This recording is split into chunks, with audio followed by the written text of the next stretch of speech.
Well, he bataka make. But Jayden Chase, they have to make the fans them know what really are going on.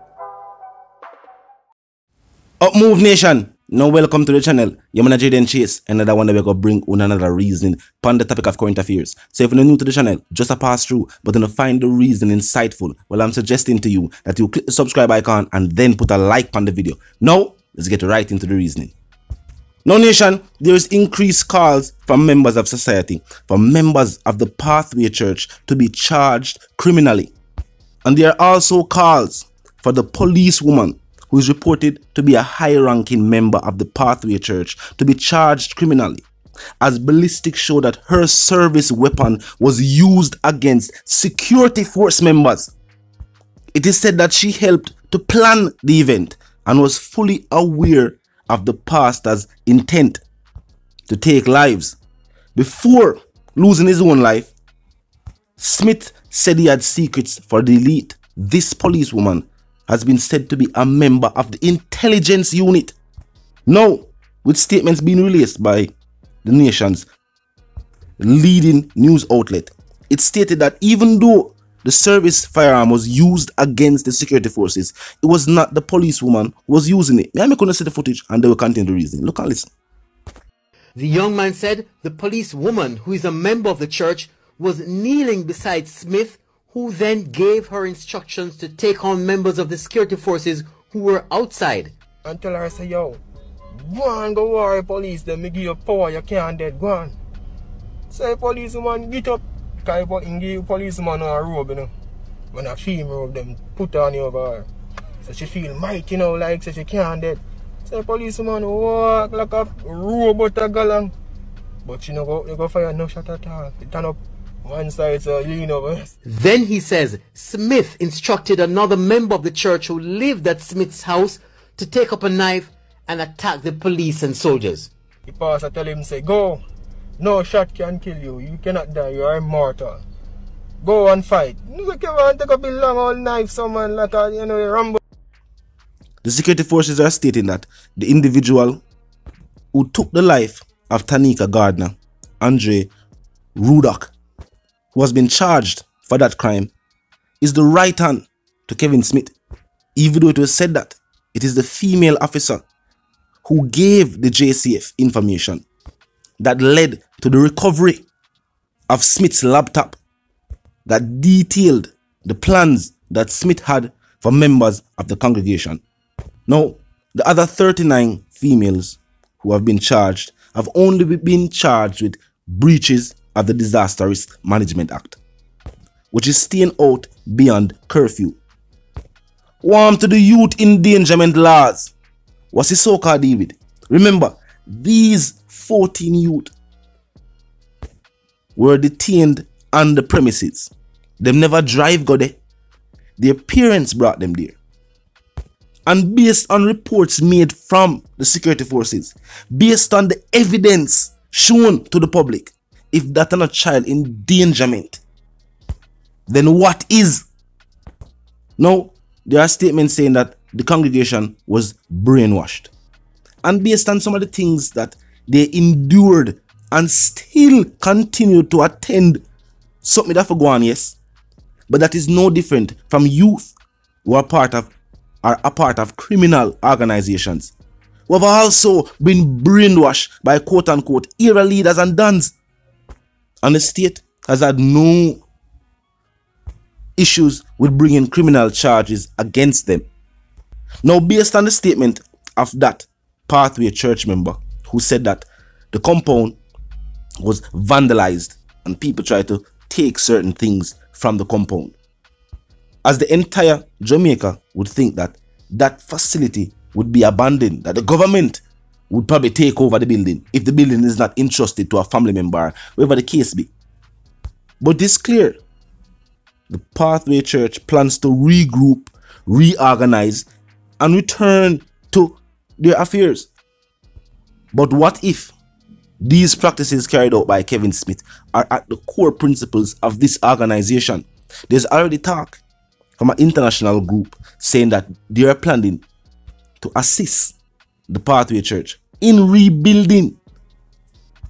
Truth is, nation, this was a bizarre case with a strange ending.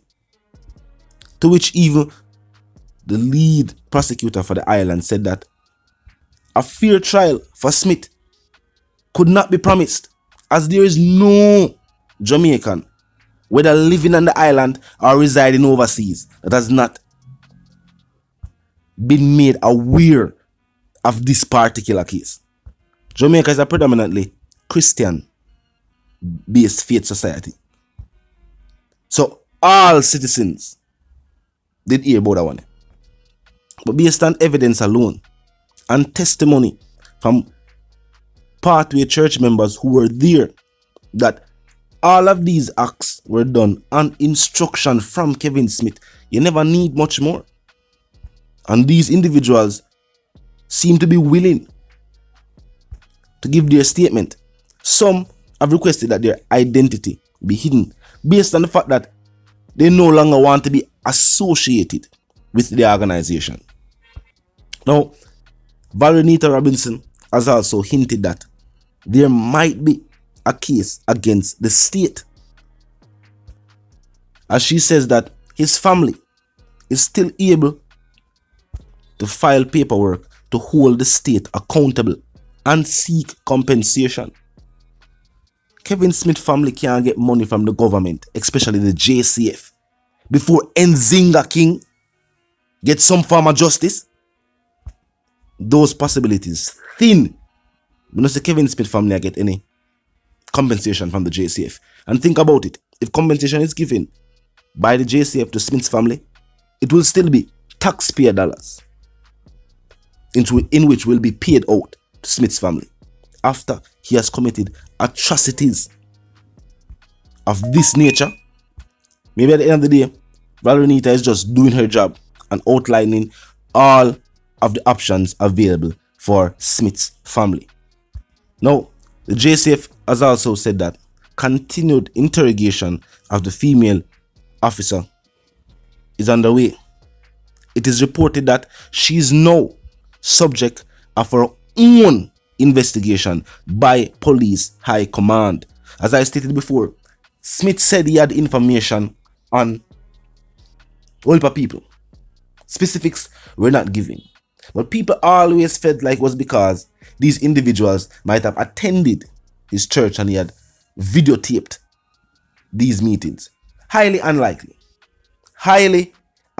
that these individuals were videotaped in secret at the Pathway compound. Not saying impossible, just unlikely. But the fact that a high-ranking member of the church was a JCF member, was a part of the intelligence unit. Now that would explain the information that he claimed to have had. It is the job of the intelligence unit, as its name suggests, to gather intelligence. Even if at that moment criminal charges are not placed against the individual that they have gathered intel on. But she would more than likely know a whole heap of people's secrets, seeing that it is her job to know them. And maybe this is the reason why she is now subject to a different, investigation. One being carried out by High Command itself, separate and apart from just being a part of the Pathway Church and being involved with the actions carried out by Kevin Smith.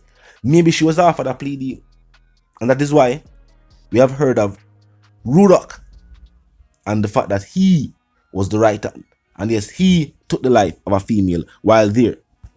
Now, based on the statements, Smith ordered the woman to take on the cops, but she refused. A convenient story which explains away the ballistics, saying that yes, the weapon was used, but not by her, by another individual. So she'd not be charged with firing upon the officers. And maybe she is among the other 39 women who have only been charged with breaching the Disaster Risk Management Act, to which I agree with the nation's outrage. They've always stated that one of the country's most vulnerable is our youth. and this is an atrocity committed against youth. There's also talk from the prosecutors that posthumous charges will be laid against Kevin Smith. Based on those reports, really I have no comments on that. Seeing that the individual is now deceased, charges being laid against him seem pointless. Based on evidence, statements and findings, most people have already seen the guilt for themselves. And whether or not he went to trial and was found guilty or not, people have already given their opinions on the matter. And as it stands with the female officer, only people are asked, will she be charged? No, they are saying that yes, there is a charge against her for breaching the Disaster Risk Management Act as it pertains to organizing this event and being a co-accomplice of Kevin Smith. And the DPP, some would say, does not have the best track record in prosecuting agents of the state. And that's just, the mindset of most. In many cases, there are always some lack of evidence to connect the dots. And in this particular case, it is now being claimed that she was not the individual firing her service weapon. Talk to me in the comment section. Vice the one called JAYDEN Chase, the dancer, correspondent, the God's representative. I say reminded them, if you're new to the channel, new to the movement, just a pass through. But they like the reason, of course, they like the point of view. Well, I'm suggesting to you that you click the subscribe icon, then the bell icon, and put it on all. And this is how you know will be notified of all fresh content as soon as fresh content is uploaded and made available for you right here on the platform. The like icon is also in close proximity to the share icon. Drop a like and bust a share. Tell a friend, tell them sister and them brother them. Check out your channel, check out the reason, join the discussion, comment section open 24/7. Never lack yet. Just be respectful and mindful of the guidelines. But other than that, drop your thoughts, your comments, and yes, your opinions there, and we can continue the reasoning via the comment section. You know the sentiments, and for those who don't, them are move settings fam, and we no need no ladder. And of course, my sentiments for you and yours, of course, want to live, love, and prosper, and stay tuned till we reason again. Despite Kevin Smith being deceased, members of society are calling for an example to be set amongst those involved, organizing, attending, and carrying out these acts. Until the reason again, stay tuned.